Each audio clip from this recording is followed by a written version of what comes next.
আজকে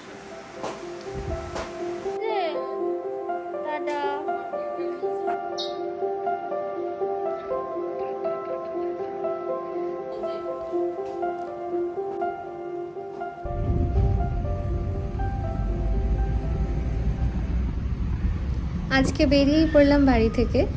উদ্দেশ্য হচ্ছে ব্যাঙ্গালোর।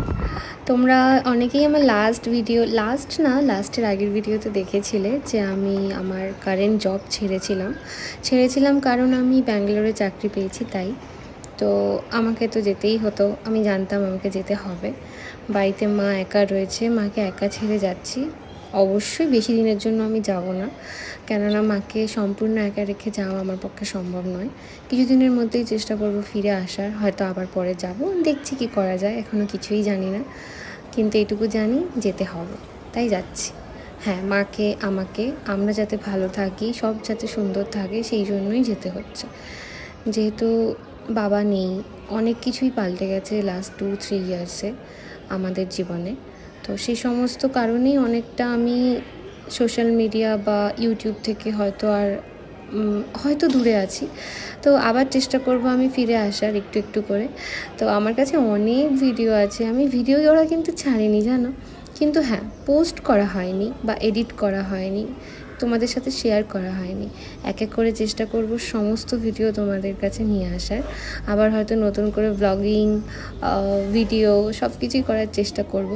এই 2-3 বছরে জানো তো অনেক কিছু পাল্টেও গেছে। আগে শুধু লোকে ইউটিউবের ভিডিও দেখতো, এখন না শর্টস দেখে, এখন ছোট ছোট ভিডিও দেখে, কিন্তু আমার কাছে যে পুরনো বড় বড় ভিডিওগুলোই রয়ে গেছে। সুতরাং আগে সেগুলোই তোমাদেরকে দেখাই, পরে নয় যুগের সাথে তাল মিলিয়ে নতুন কিছু করা যাবে। আমি আমার সিটে বসেও পড়েছি। এখন সেই মুহূর্ত যখন ছেড়ে চলে যেতে হচ্ছে আর কি, একদম সেই মোমেন্টটা। ভীষণ কষ্ট হচ্ছে, সারা রাত ঘুমাতে পারিনি। প্রত্যেকটা মুহূর্ত আমার এখনও স্পষ্ট মনে আছে। তো ছেড়ে দিয়েছে আমার ফ্লাইট, ফোন সুইচড অফ। মাকে ফোন করে বলে দিয়েছি যে সাবধানে যাব, তুমি সাবধানে থেকো। মা বললো পৌঁছে অবশ্যই ফোন করিস, আর বললো ভালো থাকিস। তো আমি জানি আমাদের জেনারেশনে হয়তো এই মুহূর্তে বেশিরভাগ ছেলেমেয়েরাই এরকম একটা মুহূর্ত নিয়েই বাঁচছে, যেখানে তাদেরকে চলে যেতে হচ্ছে, তাদেরকে বাড়ি ছেড়ে যেতে হচ্ছে, মা বাবাকে একা রেখে যেতে হচ্ছে। তো এই মুহূর্তটা নিয়ে আমার হয়তো বেশি মানুষকে বেশি কিছু বোঝাতে হবে না। অলমোস্ট সবাই বুঝতে পারছে, ফিলিংসটা বুঝতে পারছে, কারণ তারা অলরেডি সাফার করছে। তো এটাকে কি বলবো জানি না, সাকসেসফুল বলবো, ভালো মুহূর্ত বলবো যে আমি ভালো চাকরি পেয়ে চলে যাচ্ছি, নাকি কষ্টের মুহূর্ত বলবো যে মাকে ছেড়ে যাচ্ছি, মা বাবাকে ফেলে যাচ্ছি, বাড়ি ছেড়ে যাচ্ছি, কলকাতা ছেড়ে যাচ্ছি, জন্মস্থান ফেলে যাচ্ছি, কত মানুষকে পেছনে ফেলে যাচ্ছি। তো আমি জানি না যে আমার এটাকে ভালো মুহূর্ত বলা উচিত না খারাপ মুহূর্ত বলা উচিত। আমি বলতে পারছি না আমার কী করা উচিত, কী বোঝা উচিত। শুধু প্রচণ্ড ইমোশন সাথে নিয়ে যাচ্ছি, খুব টেনশন নিয়ে যাচ্ছি।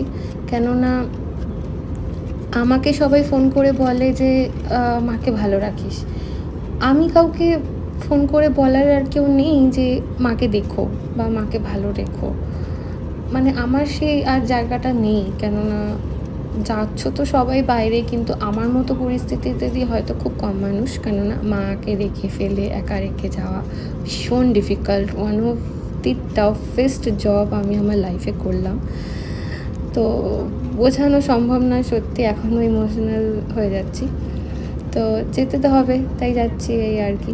তো এখানে দেখো কত কিছু আমাকে খেতে দেওয়া হয়েছিল, আমি জানতাম না। আমি আগেও ফ্লাইটে গেছি, কিন্তু ফ্লাইটে আমাকে এত কিছু কখনোই খেতে দেওয়া হয়নি। অনেক কিছু খেতে দিয়েছে, তো খেয়েছি সব কিছু। সব টেস্ট খুব ভালো ছিল, সত্যি ভীষণ ফ্রেশ ছিল, ভালো ছিল খেতে। যেহেতু আমার আর্লি মর্নিং ফ্লাইট, তাই জন্য সবই খেয়ে ফেলেছি, আমার খিদে পেয়েছিল, তো খেয়ে নিলাম। জানো, আমি ফ্লাইটে যতবারই আসা যাওয়া করেছি, আমার সবথেকে প্রিয় সময় হচ্ছে যখন সূর্য অস্ত যায়, সেই সময়টা। তোমরা আমাকে কমেন্টে জানিও যে তোমাদের সবথেকে কোন সময় ফ্লাইটে আসা যাওয়া করতে ভালো লাগে, কোন সময়টা সবথেকে সুন্দর লাগে। আর দেখো, কথা বলতে বলতে সবটা বলতে বলতে চলেও এসেছি। এখন আমি ব্যাঙ্গালোরের মাটি ছোঁবো, পৌঁছে গেছি। এখন একটু ভয় লাগছে যে এবার কি হবে। সব নতুন, একটা নতুন, পুরো নতুন সময়, নতুন মানুষ, সব কিছু নতুন, অফিস নতুন, কলিগস নতুন, আর জানি না কী হবে, একটু ভয় লাগছে। এখন নেমে আমি ড্রাইভারকে কি বলবো, কি ভাষায় কথা বলবো আমি, সেটা আমার সবথেকে বেশি চিন্তা হচ্ছে। কেননা অনেকেই জানো এখানে একটা ভাষার ব্যারিয়ার তো রয়েইছে আমাদের জন্য, কারণ এখানে ভাষা আমরা বুঝবো না আর আমাদের ভাষা এরা আরোই বুঝবে না। মেন সমস্যা এখানে না হিন্দিটাও খুব একটা চলে না বললেই চলে। তো আমি আমার কিছু বন্ধুবান্ধব এখানে থাকে, তাদের সাথে কথা বলেছি, তারা বললো যে এখানে হিন্দিটাও কিন্তু খুব একটা তাদের কালিগরা নাকি বোঝে না। তো জানি না কী করবো। আমি তো এখন ভাবছি আমি ড্রাইভারকে বলবো যে আমি এখানে যাব, সে বুঝবে তো, তারপর আমি দাঁড়াতে বললে সে বুঝবে তো, মানে আমি জানি না আমি কী করব। হিন্দি বুঝলে তো খুব ভালো, আর না বুঝলে আমি জানি না। তো এখন যাচ্ছি, যাই একটু ভয় তো করছে, কিন্তু কাউকে বলা যাবে না, কারণ আমি যদি বলি আমার ভয় লাগছে তাহলে সবাই বলবে বাড়ি চলে আয়। তো আমি জানি না কাউকে বলতে, আমার ভয় লাগছে। দেখো এখানে আমার ব্যাগে সেফটি পিন দেওয়া, জানো, কারণ আসার সময় না একটা হ্যান্ডব্যাগ দরকার ছিল, তো এটাই ছিল হাতের কাছে এবং এটা ছেঁড়া।